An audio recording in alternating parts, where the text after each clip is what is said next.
ওই শিলা, কে রে আমার বাড়ির সামনে এরকম মাতালের? কি রে তুই আমার বাড়ির সামনে এমনি মাতালের মতো ডাকাডাকি করতেছিস কেন? তুমি আমার তাইরা আসার পর থেকে আমি সব সময় মদ খাই, আমার নেশা কাটে না। নেশা না কাটলে অন্যদিকে গিয়া যায় নেশা কর। তুই এখান থেকে যা ভাই।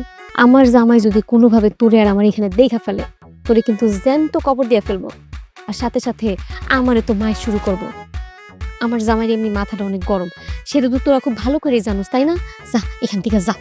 তুই আমার লগে থাকলে আমার মরতেও কোনো আপত্তি নাই। দেখো তোমার স্বামী রে, আমিও তুমি একসাথেই মরে যাবো। দেখ মজনু, এখানে দাঁড়ায় দাঁড়ায় পাগলামি করিস না। এমনি আমি অনেক অশান্তির মধ্যে আছি। তুই এই জায়গায় দাঁড়ায় এইসব কথা বইলা আমার আর অশান্তি বাড়াইস না, যা। তুই শুধু তোর শান্তিটাই দেখলি, আমার শান্তিটা দেখলি না। আমি যে ঠিক মতন খাইতে পারি না, ঘুমাইতে পারি না, সব সময় তোর কথা ভাবতে ভাবতে আমি মাতার হয়ে থাকি। এই, তুই কেন আমারে বিয়া করলি না?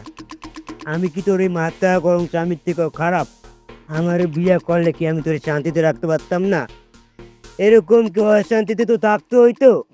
হা, তুই যে আমারে কেমন শান্তিতে রাখতে, সেটা না তোরে দেখলেই বোঝা যায়।